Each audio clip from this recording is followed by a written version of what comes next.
Ժորժան, Արման Բաբաջանյանը իր ընկերների հետ անցկացրեց այն ակցիան, որ այդքան ցանկանում էր այս մի քանի օրերի ընթացքում, ասելով, որ մարդիկ եկեք, արագ, միացեք եւ այլն, եւ թողենք այն, որ 10-15 հոգի մարդ էր գնացել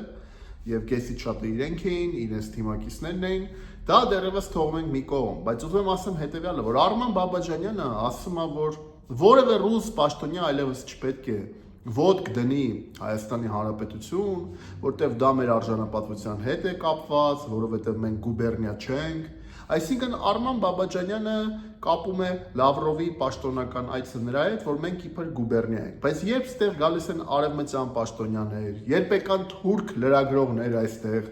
Արման Բաբաջանյանը նման բաների մասին այդ ժամանակ չի մտածում։ Ռուս պաշտոնյաները չպետք է գան, բայց Հայաստանը պետք է իր գյուղատնտեսական ապրանքները արտահանի Ռուսաստան, հա։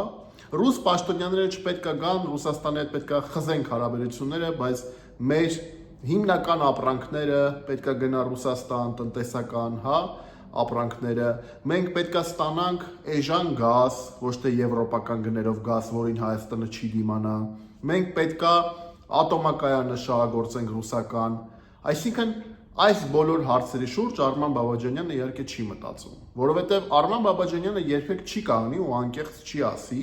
մեր լոլիկ արտահանողներին կամ գյուղատնտեսական ապրանք արտահանողներին, գիտեք, դուք չպետք է այլևս արտահանեք ոչ մի բան Ռուսաստան, որովհետև մենք ուզում ենք գնանք դեպի արևմուտք։ Արևմուտք, որը մեզ առհասարակ չի հրավիրել։ Ու ինձ շատ դուր եկավ, հա, ճակերտներում ասեմ, ավելի շուտ զարմացրեց կամ չզարմացրեց, որ այսօր Արարատ Միրզոյանը հայտարարեց, որ Հայաստանը հայտ չի ներկայացրել Եվրամիությանը միանալու համար։ Բա ինչի համար էինք ազգային ժողովում ընդունում այդ դեպքում այդ օրենքը, որը այդքան գրգռեց բոլորին եւ ռուսական կողմին, եթե մենք հայտ չէինք ներկայացնելու, որ մտնեինք Եվրամիություն։ Այսինքն օրենք ընդունեցինք, որ գնում ենք դեպի եվրաինտեգրման, բայց հայտ չենք ներկայացնում, չենք էլ պլանավորում մտնել Եվրամիություն։ Բա իմաստը ո՞րն է։ Եվ հարցի երկրորդ կողմն է, որ մեզ Եվրամիությունը չի էլ հրավիրել, չի էլ արձագանքել այդ օրենքին, չի էլ ասել եկեք, մեր դռները բաց են, չի էլ ասենք բանանում ասում որևէ մեկը նույն Արման Բաբաջանյանը, որ գիտեք, Մոլդովան, Ուկրաինան, Վրաստանը, Թուրքիան ի վերջո տարիներ շարունակ եվրոպական դռներն են թակում, բայց այդ դռները չեն բացվում։ Իհարկե չեն ասի, ինչի համար պետք է ասեն։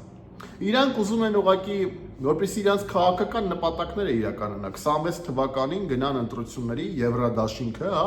եւ ստանա քվեներ։ Բայց երբեք իրանք չեն ասի, որ գիտեք, մենք չունենք այսօր դեռևս այդ այլընտրանքը, որ օրինակ դուրս գանք ԵԱՏՄ-ից, Ռուսաստանին ասենք հաջողություն, եւ մենք ունենանք այսպես կոչված եվրոպական այլընտրանք։ Որևէ եվրոպական այլընտրանք մենք չունենք։ Մեզ ոչ ոք չի հրավիրել ՆԱՏՕ, ոչ ոք չի հրավիրել Եվրամիություն, ոչ ոք չի ասել, որ կբերի ստե ռազմաբազա կդնի ՆԱՏՕ-ի կամ արևմտյան։ Սա է իրողությունը, Ժորժ ջան։ Ուզում ենք դա, թե մենք չենք ուզում, սա է իրողությունը։ Եվ ես չեմ ուզում, որ Հայաստանը դառնա Ուկրաինա 2։ Ես չեմ ուզում, որ Հայաստանը ուկրաինիզացվի։ Ես չեմ ուզում, որ մենք գնանք ցնցումների։ Ես հայամետ դիրքորոշում ունեմ, իսկ հայամետությունը կայանում է նրանում, որ մենք պետք է պրագմատիկ հարաբերություններ ունենանք, նույն Ռուսաստանի հետ, նույն Արևմուտքի հետ, բոլորի հետ։ Հասկանանք բոլորը ինչ են ուզում մեզանից, ու մենք հասկանանք ինչ կարանք անենք, որ վարենք ռիսկերից մի կողմ քաղաքականություն եւ հաղթահարենք այն ռիսկերը եւ մարտահրավերները, որոնք մեր առջեւ կան։ Սա է, իսկ Արման Բաբաջանյանին այսօր ժողովուրդը ասեց իրական խոսքը իր, որ չի միանում այդ ակցիային, որ չի ուզում գնա ծայրահեղ ճանապարհներով, չի ուզում գնա այն ճանապարհով, որով որ ուզում է տանի Արման Բաբաջանյանը։ Եվ այս ակցիան շատ լավ ցուցիչ է։ Շնորհակալություն Արման Բաբաջանյան, որ իրականում ցույց տվեցիք մեր ժողովրդի ցանկությունները։ Բաժանորդագրվեք իմեջին եւ թողեք ձեր մեկնաբանությունները։